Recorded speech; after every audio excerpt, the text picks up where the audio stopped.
Hello, Keto family, welcome back. Today we're going to be making garlic mashed cauliflower.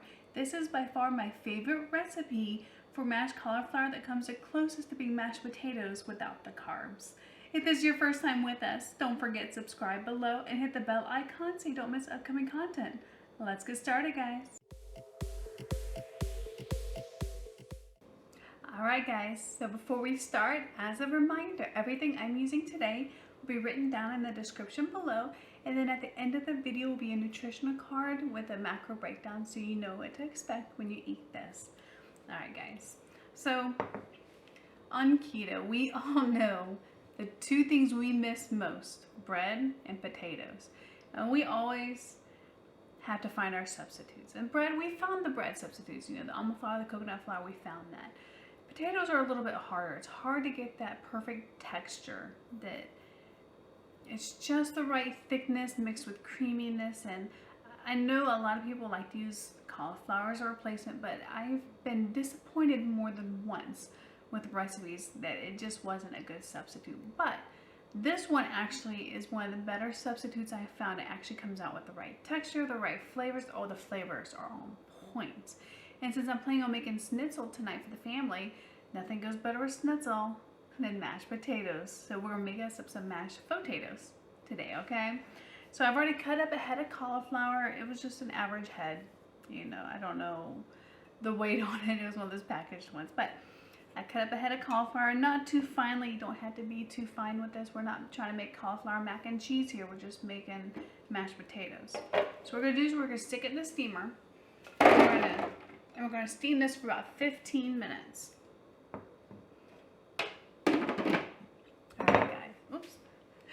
Alright guys, so that's going to steam for the next 15 minutes. I'll see y'all back soon.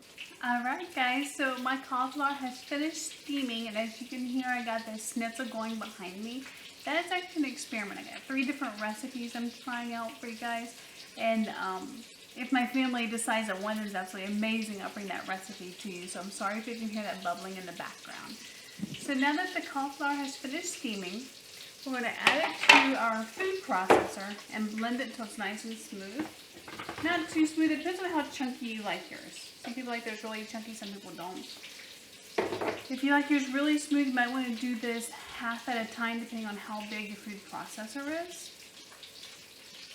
And then while I was waiting on that to steam, I went ahead and I sauteed up 3 cloves of garlic and some butter on the stove. I didn't think y'all need me to show you how to do that. Y'all know how to do that. Just about 30 seconds to a minute with 2 tablespoons of butter, and that's that. Now I'm going to add about 1/4 cup of heavy whipping cream just because it needs a little bit of moisture. If you try and blend this without some moisture in there, it just really doesn't work well. In fact, I might add a little water in a few minutes too. Alright, we're just going to blend this for a few seconds until it's smooth.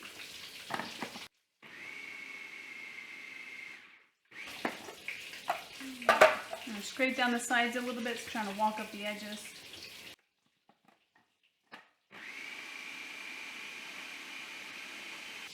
And I'm adding just a little bit of water if I didn't need just a little bit more wetness to it. Not a lot, though, unless you like your cauliflower to be a little bit on the runny side.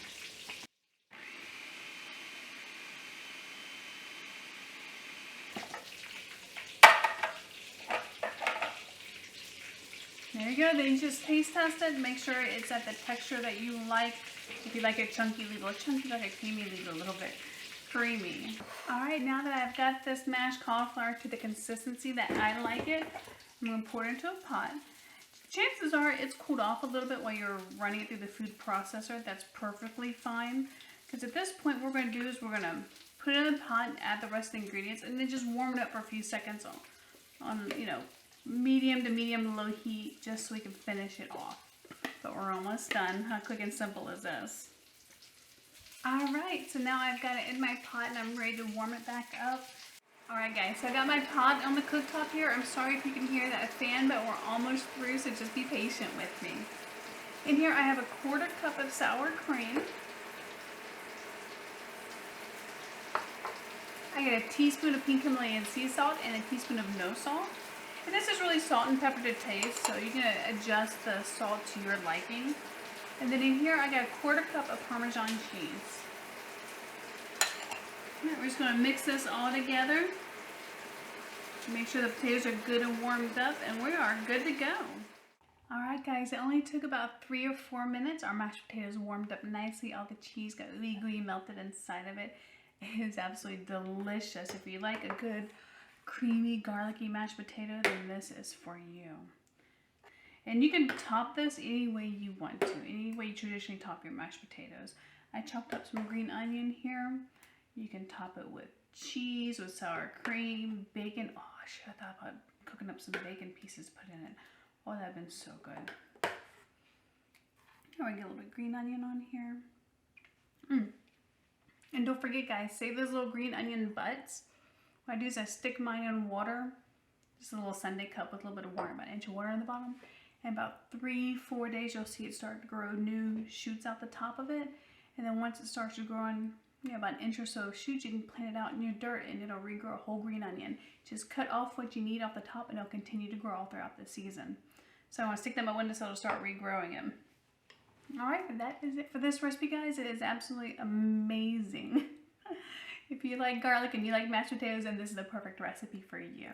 It's a very simple recipe. It's relatively quick. And then if my family votes one of those schnitzel recipes as their favorite, then I'll bring that one to you too shortly. Alright guys, thanks for sticking with me. Share this recipe with anyone that you know that would use a good mashed faux-tato recipe. And I'll see y'all next time guys. Bye.